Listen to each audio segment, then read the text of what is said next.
안녕하십니까. 신인기술 군사TV 디펜스 브리핑입니다. 자, 오늘도 아주 중요한 군사 무기 관련 소식 전해드리겠습니다.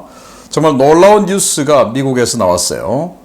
우리 한국의 FA-50 그리고 스웨덴 사브가 만든 그리펜 전투기, 이게 동남아에 같이 있습니다. 바로 태국 공군의 그리펜 CD형이죠. 그리고 우리 한국이 제작한 필리핀 공군의 FA-50PH, 이것도 에이사 레이더 버전이 아닌 초기형이죠. 이 두 기종이 다국적 연합 훈련에서 서로 간에 공중전, 더그파이팅, 전투 시뮬레이션 훈련을 제대로 했는데, 여기에서 우리 FA-50이, 필리핀 공군의 FA-50이 압승을 거뒀다. 정말 놀라운 일이다 라는 건데, 이 훈련을 하기 전에는 그 누구도 FA-50이 이길 것으로 예상을 못했다라고 해요. 그런데 어떻게 이겼는지, 결과는 어떤지 살펴보도록 하겠습니다. 기분 좋습니다. 5가지 단신 먼저 보겠습니다. 이란의 신임 국방장관은 VTOL, 즉 수직 이착륙 전투기를 개발할 것이다 라고 공언을 했고요.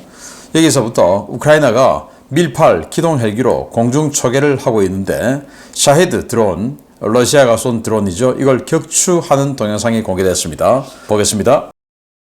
이란 공군 사령관 출신의 신임 국방장관 아지즈 나시르자데가 이란판 해리어 개발을 천명하고 나섰습니다. F-14 전투기 조종사였던 그가 수직 이착륙 전투기 개발을 천명하자 이란 안팎에서는 이것이 현재 이란의 기술로 가능하냐라는 회의론이 확산되고 있는데요. 이란이 이번에는 과연 어떤 황당한 물건을 만들어낼지 주목됩니다. 우크라이나가 모스크바와 산트페테르부르크 등 대도시에 대한 드론 공격을 더욱 강화하겠다고 천명한 가운데, 지난 주말 모스크바에 대한 드론 공습을 러시아 타워형 판찌리 시스템이 막아내는 진귀한 영상이 공개되었습니다.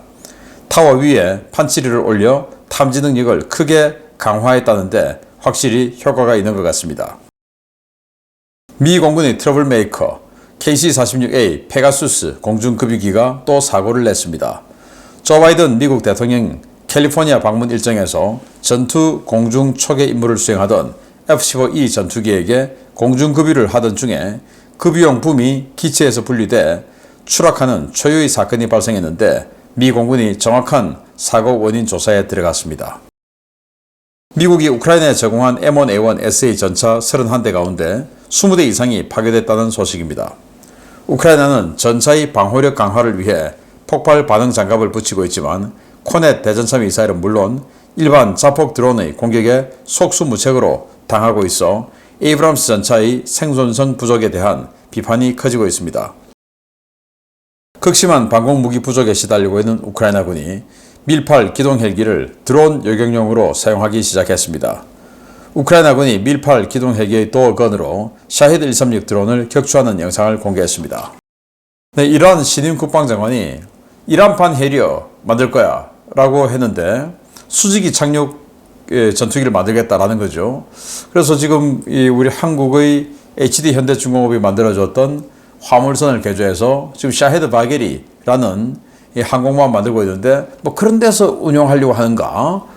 왜 이란이 이런 수직 착륙기가 필요한가? 라는 의문이 들기도 하는데요. 아니면 이 미국을 비롯한 서방 세계의 공습에 활주로가 다 파괴됐을 경우에 그래도 띄우고 할 수 있는 그런 작전기를 원하는가? 라는 건데, 항공모함에 탑재하려고 하는 그런 포석이 좀 짙겠죠. 그런데 과연 수직이 착륙기라는 이 어마어마한 고난도 기술의 전투기를 이란이 개발할 수 있을까? 이란이 그동안 마치 스타워즈에 나오는 6세대 전투기도 개발했다, 4.5세대 전투기 코우사를 개발했다, 이런 거 했는데 다 그냥 뻥이었죠. 이번에는 또 어떤 신박한 물건이 나와서 우리를 웃게 해줄지 기대해 보겠습니다. 자, 모스크바 가는 길에, 이게 벌써 한 1년 반쯤 됐는데, 모스크바 방공 제대로 안 됐잖아 해서 방공사령관 숙청하고 난리가 났었죠. 그리고 전선에 있는 판치르, 부크 다 가지고 와가지고 모스크바로 가는 이 회랑 길에 길가에 타워 이렇게 올리고 그 위에다 판치르 놔둔 겁니다. 그랬더니 더 위에서 보니까 탐지 능력이 더 좋은 거죠. 그래서 이번에 드론을 요격했다라고 하면서 이렇게 요격하는 영상을 공개했는데 뭐 쑥 나가서 요격을 했다라는 겁니다. 아무튼 뭐 타워에 올려놓으니까 효과는 좀 있었던 것 같다라는 생각이 드는데 저는 제 생각에는 조만간에 이 타워가 부서졌다, 드론 공격에 맞아서 라는 뉴스가 나올지 기대됩니다. 자, 이거 정말 문제입니다. KC-46A 보잉이 만든 최신형 이 공중급유기인데 여기 지금 붐에서 이렇게 나와서 등짝에 있는 급유구에다가 꽂아서 급유를 해주죠. 바이든 대통령이 캘리포니아 별장에 휴가를 간 겁니다. 그 휴가를 온 바이든 대통령을 보호하기 위해서 공중초계를 돌고 있고, 그리고 계속 돌아야 되니까 공중급유를 하러 왔고, 그리고 이렇게 붐을 해서 꽂아서 급유를 하려고 하는데 어떤 이유에서인지 몰라도 예를 들어 기류가 좀 이상했는지 아무튼 이 붐이 부러져서 땅으로 떨어져 버린 거예요. 정말 큰 사고가 날 뻔했죠. 그래서 당시에 이 바이든 대통령을 보호하기 위해서니까 당연히 이 F-15E는 암람, 사이드와인더 이런 공대공 무장으로 풀 무장을 하고 있었던 상태고, 그런데 이렇게 붐이 급유를 하다가 부서져 버렸으니까 뭔가 좀 데미지를 입었겠죠. 그래서 급유하던 KC-46 공중급유기 그리고 F-15E 둘 다 인근 비행장에 비상 착륙을 했다고 하는데 정말 큰일 날 뻔한 거죠. 이 붐만 땅바닥에 떨어졌으니까 망정이지. 그런데 이 페가수스는 정말 말도 많고 탈도 많고 지금 몇 년째 사업이 딜레이되고 있었죠. 이 붐, 이걸 구형 공중급유기 같은 경우는 사람이 직접 보면서 뒤에 앉아서 여기서 직접 보면서 조작을 해서 꽂는데, 이건 이 앞에 앉아서 그냥 우리 마치 요즘 그 승용차에 후방 카메라 다 있지 않습니까? 그럼 후방 카메라처럼 이걸 보면서 이제 모니터를 보면서 꽂는 방식이에요.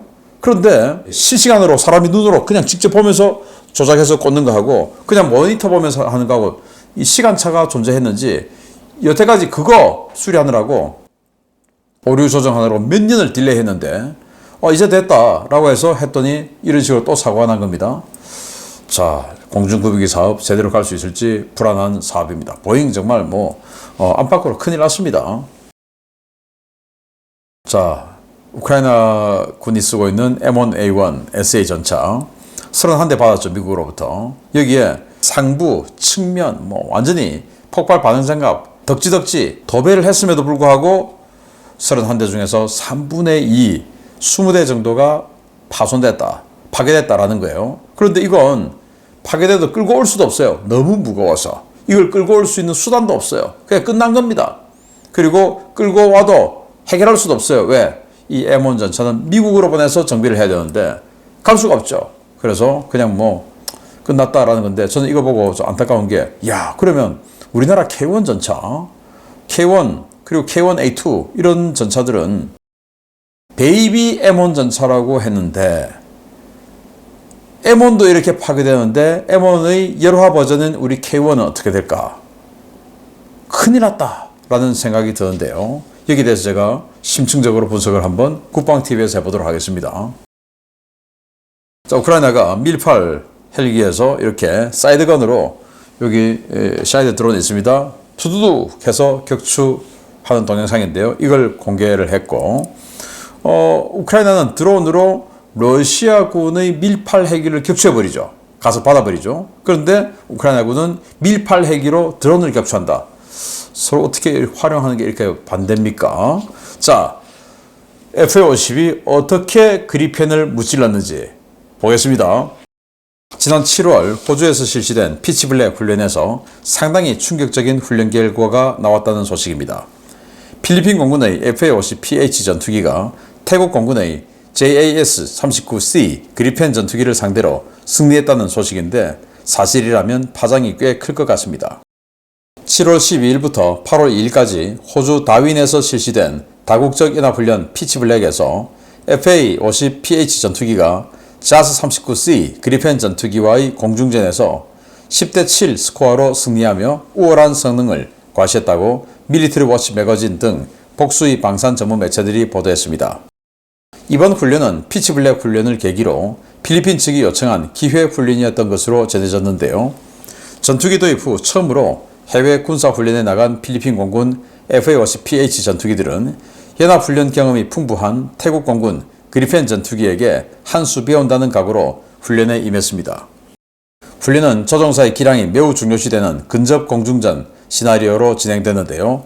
모두의 예상을 깨고 필리핀 공군이 태국 공군을 압도하며 태국 전투기들을 연이어 가상격추하는 상황이 벌어졌습니다. 처음부터 주력 전투기로 개발된 그리펜은 객관적인 재원에서 최대 속도와 기동성 모든 면에서 경전투기로 개발된 FA-50을 압도하는 것으로 평가되어 왔는데요. 이번 모의 공중전에서 그리펜의 카탈로그 데이터 우위는 효과를 발휘하지 못했습니다. 밀리터리 워치 매거진은 그리펜은 세계에서 가장 가벼운 전투기 중 하나지만 처음부터 고강도 전투 임무를 위해 설계된 반면 FA-50은 T-50 훈련기에 전투 임무가 가능한 개조를 가해 만든 훨씬 저렴한 기종이라며 애초에 모의 교전은 태국이 승리할 것으로 예상되었었다라고 놀라움을 금치 못했습니다. 일부 소식통들은 FA-50PH가 승리한 배경으로 알려진 것보다 우수한 민첩성을 꼽았는데요. 한때 중국 공군 전투기들을 상대로 4대 0으로 완파한 그리펜을 이긴 FA-50PH. 도대체 중국 전투기와 조종사 수준은 얼마나 참담한 수준인지 궁금해집니다.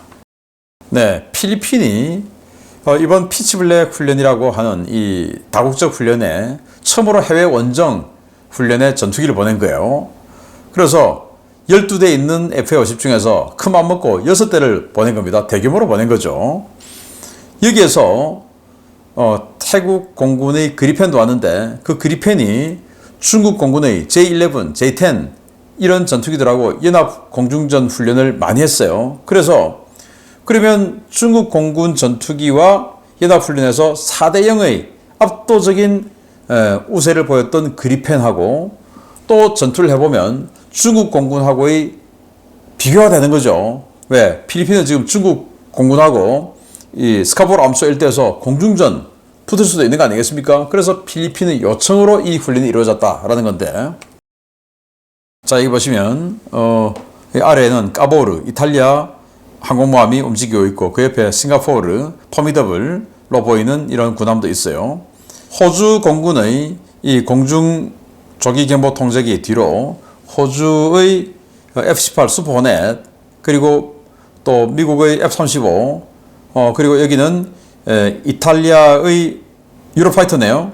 그리고 그 뒤는 말레이시아의 수호이 30, 그리고 미 해병대의 해리어, 또 일본 항공자위대의 F-2 전투기, 그리고 필리핀의 FA-50 이렇게가 참가를 했네요. 와, 많이 왔는데, 그런데 필리핀이 요청해서 그리펜 한번 붙어보자 라고 해서, 그리펜은 그런데 이제 전투기니까 암람 중거리 공대공 미사를 운용하죠. 그거 빼고 순전히 그냥 도그 파이팅으로 한번 붙어보자 라고 한 겁니다.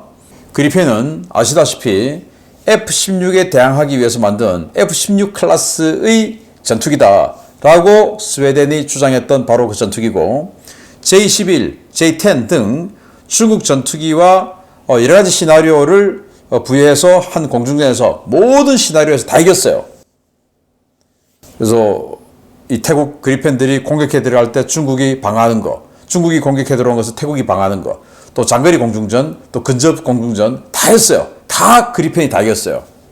그걸 상대로 태국의 FA-50이 근접전 시나리오만으로 했는데 이겨버렸다. 이 훈련에 들어가기 전에 누구도 그리펜이 질 것이라고는 예상 못했다. 왜냐?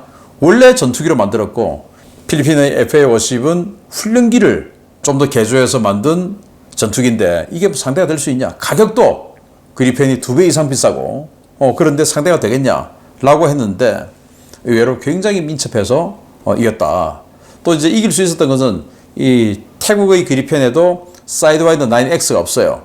그러니까 어차피 둘 다 사이드와인더 L 버전 이런 거 가지고 싸워야 되니까 그냥 뭐 꼬리 잡기죠. 꼬리를 누가 잡냐에 따라서 이기는 겁니다. 전통적인 꼬리 잡기 도그 파이팅처럼.